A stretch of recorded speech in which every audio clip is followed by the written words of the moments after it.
मुजम्मिल साहब, एक बड़ा इंपॉर्टेंट ये मामला है, बजट पेश करना है आपकी गवर्नमेंट ने, लेकिन वो इंटरिम बजट की बात कर रहे हैं कि बानी से मुलाकात नहीं हुई, इसको बहाना बनाकर। क्या इतने संजीदा जो मामला है उसको लेकर एक मुलाकात को जवाब बनाकर इस तरह आगे बढ़ना, क्या ये ठीक है? देखें जी, बिस्मिल्लाहिर्रहमानिर्रहीम। आप अगर हमारी मुलाकात को और हमारी चीजों को समझते हैं कि सारी संजीदगी जो है, इतना बड़ा सूबा जो है वो अपने बानी की मशावरत के बगैर जो है चला ले। दूसरी तरफ आपने कल एक तमाशा एक देख लिया कि छोटी सी पता नहीं कोई गिलगित बल्तिस्तान की कोई एक आध सीट के जो है ना, उसके फैसले पे ना होने पे बजट का बाइकआउट हो रहा था और उस पर ब्लैकमेलिंग हो रही थी या जो भी कह ले हम। तो ये सारे के सारी जो है चीजें जो है हमारे लिए, अभी मैं आपकी प्राइम मिनिस्टर साहब की भी सुन रहा था बात, राना तनवीर साहब की भी सुन रहा था बात। देखिए मेरी बात सुने, अगर आपने मिसाके मईशत करनी है तो वो मिसाके मईशत दीवारों के साथ तो नहीं करनी ना, वो जो है पीटीआई की लीडरशिप के साथ करनी है। पीटीआई की लीडरशिप के साथ उस मिसाके मईशत के लिए पहली तजवीज ये है कि जो खैबर पख्तूनख्वा हुकूमत से आप जो डिमांड कर रहे हैं वो अपने लीडर को जाके बताएं, और वो जब उनसे जब उसकी जो है बाइन लेकर आए, उसकी वो लेकर आए, तो अगला स्टेप खुद ब खुद मिसाके मईशत भी हो जाएगा, मिसाके जमहूरियत भी हो जाएगा। वो डिमांड तो वैसे आप लोगों ने मान ली है ना, वो प्राइम मिनिस्टर ने शुक्रिया भी कल आप लोगों का अदा किया, कैबिनेट इजलास के बाद उन्होंने स्पीच की, शुक्रिया अदा किया 400 का, जो वो 1200 अरब का मामला है, जो एक बड़ी डिमांड थी वफाक की, पैसे सूबों के हिस्से से लेकर वफाक को मिलने वाला, वो तो सब आप एग्री हो गए ना आपकी हुकूमत? भाई मेरे दोस्त, आप अखबारें पढ़ें, आप जो है हुकूमती बयान, तो हुकूमत तो अपने बयानात में बहुत कुछ बोलती है। हमारी प्रेस रिलीज देखें, मेरे ख्याल से 1 दर्जन से ज्यादा मीडिया इंटरेक्शन है। हमने निकलते वहां से जो है एक ही बात बोली है कि ये हमारे कद से ऊंची बात है, हम जब तक इमरान खान साहब से इसकी इजाजत नहीं लेंगे ये हम आगे नहीं बढ़ सकते। ये आप बार बार, मुझे समझ ही नहीं आ रहा। पाकिस्तान ने शुक्रिया अदा किया, चारों सूबाई हुकूमतों का, अफरीदी साहब का नाम लेकर शुक्रिया अदा किया, तो उसे ये तासुर हुआ कि शायद मान के होंगे। वो शुक्रिया अगर उन्होंने अदा कर दिया है तो फिर आप इंतजार कर लेंगे, जिस दिन रकम मुंतकिल हो जाएगी तो बता दीजिएगा। पहली चीज तो देखें, हर चीज का एक तरीका होता है। जो सरकारी पैसा होता है ना, उसके हर चीज का अप्रूवल होता है, कैबिनेट जाती है, कैबिनेट के अप्रूवल के बाद उसकी ऑथराइजेशन होती है, फिर जाती है। जिस दिन ये हमारी कैबिनेट का एजेंडा बन जाए ना, तो उस दिन जो है ये वापस से मुझे ले लीजिएगा प्रोग्राम में। हम कहते हैं कि जी वो जो हुकूमत ने हमें बताया है, अभी तक हमें ये भी नहीं पता, वो कह रहे हैं कि अहम पाकिस्तान की स्ट्रेटेजिक नौयत के कुछ प्रोजेक्ट हैं। हम कहते हैं कि हर स्ट्रेटेजिक नेचर के प्रोजेक्ट, उसमें सबको हिस्सेदार बनना चाहिए और सबको बढ़ चढ़ के हिस्सा लेना चाहिए। हमारी सिर्फ एक डिमांड ये कि हमें जो है जाके अपने लीडर, ये तो देखें ना, सिंध की एक सड़क भी 19-20 अगर वो एडीपी से निकाल दें तो वो बिलावल साहब और जरदारी साहब तक चली जाती है इनकी टीमें। ये अगर हमसे अरबों रुपए मांग रहे हैं तो वो उसको हम कैसे पूरा कर सकते हैं? वो यहाँ पे जो है नून लीग वाले छोटी छोटी चीज, हर जो है इतवार वाले दिन दोपहर को 2 बजे लंच होता है प्राइम मिनिस्टर साहब को और नवाज शरीफ साहब का, जिसमें वो बहुत सारी अच्छी चीजों की इजाजत लेते हैं। तो ये कैसे हो सकता है कि हम जो है जिस शख्स की वजह से जिसको वोट पड़ा है, हम उसकी बगैर इजाजत के इतना बड़ा फैसला कर ले? हालांकि इमरान खान साहब की एक खसूसियत है कि वो अपने लोगों को माइक्रो मैनेज नहीं करते, लेकिन ये हमारा फर्ज बनता है कि ये हम जाएं, उनसे इजाजत लें। ठीक है, फिर बाकी अगर पॉलिटिकल पार्टीज अपनी लीडरशिप से सारी जाके इजाजत लेती हैं, डिस्कस करती हैं प्रोजेक्ट के हवाले से, तो आपका भी राइट बनता है। ठीक है शाह साहब, बजट बनते पूरा मराहिल आपने देखे, ओवरऑल बजट पर क्या तबसरा करेंगे? आज पोस्ट बजट जो है वो प्रेशर भी हो गया, एक माकूल बजट था इन हालात में जो पाकिस्तान फेस कर रहा था? जी बिस्मिल्लाहिर्रहमानिर्रहीम, थैंक यू वेरी मच। देखें, बुनियादी तौर पर मैं समझता हूँ कि पिछले 3-4 साल के दौरान जिस तरह से IMF के प्रोग्राम के तहत पूरी इकॉनमी को सफोकेट किया गया, उसमें हुकूमत ने थोड़ा सा रेटिफिकेशन करने की कोशिश की है, ताकि जो कुछ सैलरी क्लास को, जो अपर मिडिल इनकम लोग हैं, उनको वहाँ पे रिलीफ दिया जाए। दूसरा सुपर टैक्स और एक्सपोर्टर्स और रियल स्टेट, तो इन तमाम सेक्टर्स को जो है वो हुकूमत ने थोड़ा सा ब्रीदिंग स्पेस देने की कोशिश की है। लेकिन मेरे ख्याल में जो सवाल है वो ये है कि क्या ये ब्रीदिंग स्पेस प्रोडक्टिव सेक्टर्स के अंदर आएगा या कंजम्पशन की तरफ जो है वो चला जाएगा? मेरे ख्याल में ये सबसे ज़्यादा इंपॉर्टेंट है। चूंकि अगर आपने रिलीफ दिया है रियल स्टेट को, तो कहीं ऐसा ना हो, चूंकि पाकिस्तान में मैन्युफैक्चरिंग या फॉर्मल सेक्टर के अंदर इन्वेस्ट करना कोई इतना आसान काम नहीं है, ख़ासकर इस तरह के ब्यूरोक्रेटिक स्ट्रक्चर के अंदर।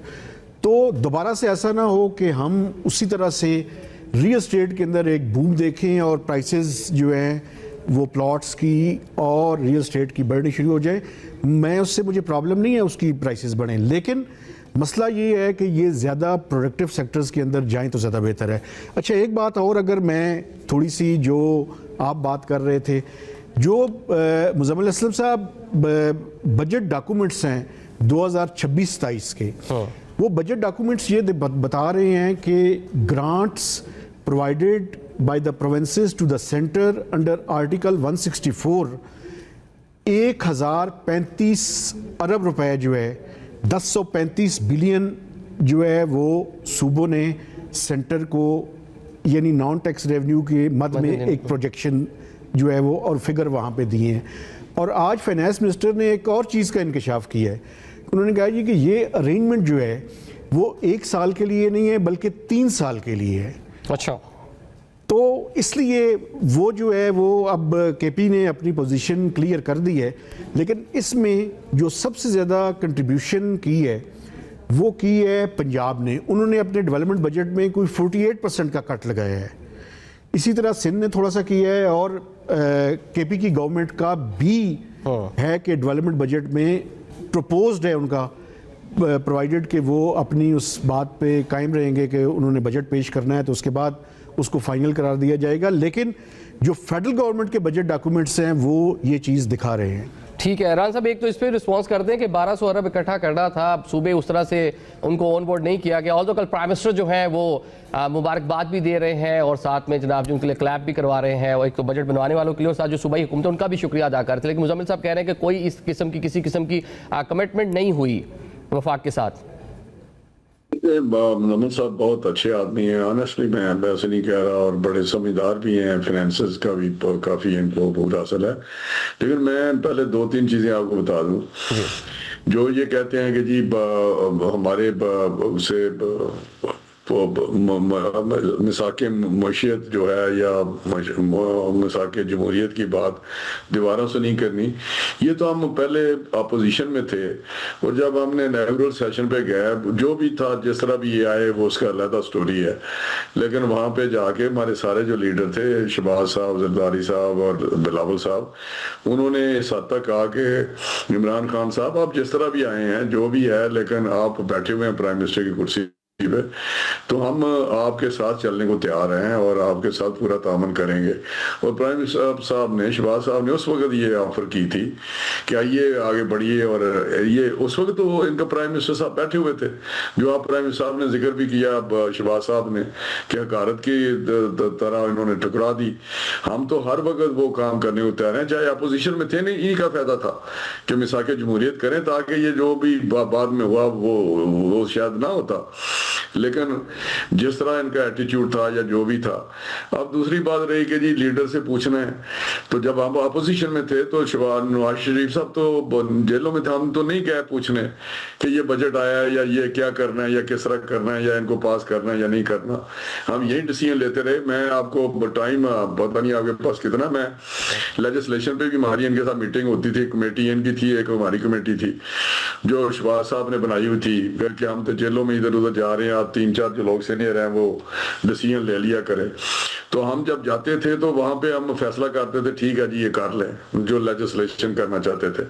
लेकिन इनके सीनियर लोग इंक्लूडिंग उमर जो उमर साहब थे, उनके जनरल साहब के बेटे जी असद उमर, और ये जो थे कुरैशी साहब, वो सारे बैठे होते या, और ये जो दूसरे 2-3 काफी खासे सीनियर लोग थे वो स्पीकर के पास बैठते थे, और जब वो कहते थे हम ऊपर से पूछ लें जी फिर आपको बताएंगे।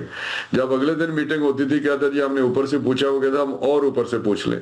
तो कहने का मकसद है कि हम तो किसी से जाके नहीं मशवरा करते कि अब क्या करना है क्या करना है, एक मैंडेट होता है, उस मैंडेट पे चलते हैं। अब तीसरी बात रही कि जी इन्होंने जो बात की है कि हमने ऐसी बात नहीं की। ये प्रोसेस जो है वो 3 महीने का कंसल्टेशन का है। ये जो बात नहीं करते कि इनकी जो कंट्रीब्यूशन है, ये जो अभी 10,035 बिलियन के जो अभी जिक्र कर रहे थे मेहताब साहब, तो वो 3 महीने में प्रोसेस करके एग्री करके और बकायदा एक फिक्स हुआ जो फिगर था, तो वहां पे आके और बाद में भी इन्होंने कहा कि हमारी बहुत अच्छी वहाँ मीटिंग हुई है और वहाँ पे ये हमारे चीफ मिनिस्टर साहब जो हैं उन्होंने बकायदा कहा कि जी अफरीदी साहब के जी बिल्कुल बड़ी अच्छी मीटिंग हुई है और मेरे ख्याल मुजम्मिल साहब भी उधर होंगे। ठीक है, मतलब आप ये फरमा रहे हैं कि जो मीटिंग्स थी वहाँ पर पाकिस्तान तहरीक इंसाफ सीएम जो अफरीदी साहब हैं, मुजम्मिल साहब भी बिल्कुल उनके साथ हमरा थे, ये कमेंट करके बाद आप कह रहे हैं कि आप ये बैकफुट पे जा रहे हैं। चले एक शॉर्ट सी ब्रेक लेते हैं, ब्रेक के बाद मुजम्मिल इसका जरा जवाब लेते हैं।